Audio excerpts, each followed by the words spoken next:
Poverty and COVID-19. Poverty has been a real problem in our world today. The coronavirus has made it a lot tougher in these times. COVID-19 is a big issue in our world health and also hurts the ability for us to be able to get the meal to people who need it the most.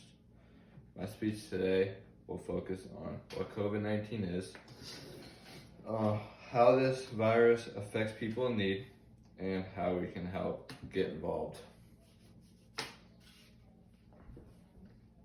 First up, COVID-19.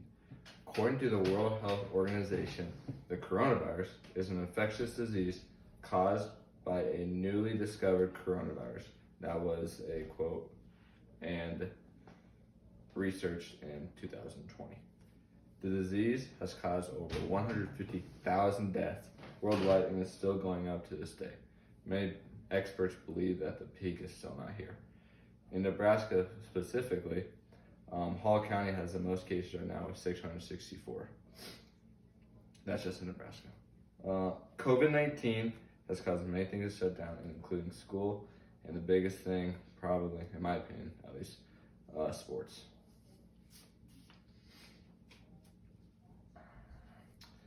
How virus affects people in need.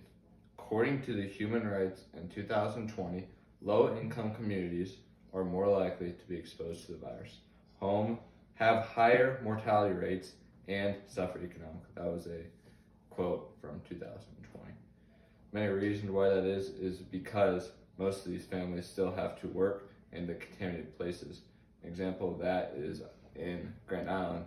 JBS has had a lot of cases of the coronavirus, and still they have not shut down. So a lot of people are getting infected there. Many people have been laid off their jobs. Businesses have closed down due to this coronavirus. The warning from the World Food Program, WFP, that 265 million people could be pushed into acute food insecurity by COVID-19 is almost doubling last year's total, which pretty much means that this year's total will be double last year's total, and a big reason why is because of the coronavirus. That was a quote from Peter Beaumont in 2020.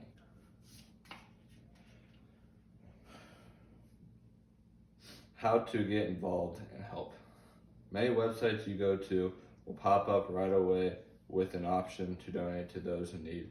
Yeah. When I was researching this, I looked at the Grand Island Independent and the New York Times, and they both had that pop up, and I bet pretty much all the websites have that too. Another big help has been the government giving $1,200 stimulus checks to families who need it the most.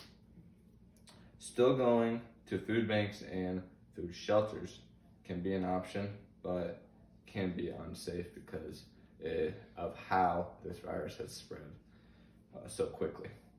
Food banks are also running out of food.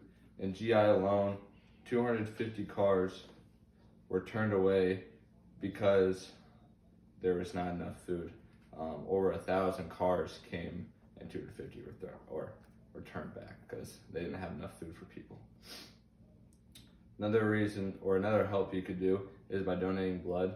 I've seen a lot of TV commercials and ads like that, even on Twitter, social media, where donating blood can be huge to this coronavirus and helping people out who need it the most. Donating medical supplies and sewing masks as well can really help out these people. One of the coolest things I saw was on the CNN website that gave a phone number where you can give messages to healthcare workers of positivity and for thanks, which I think is pretty neat to have because they're obviously doing a lot and they're very brave. In conclusion, this pandemic has affected many people. Those in need have probably been the most affected by this virus. People have been laid off their jobs, many businesses have shut down, and the world has just been a lot different. This has been a very challenging time for all of us around the world, and helping out to those in need is going to be tough, but there are a lot of ways we can do this, and we need to help out and also stick together.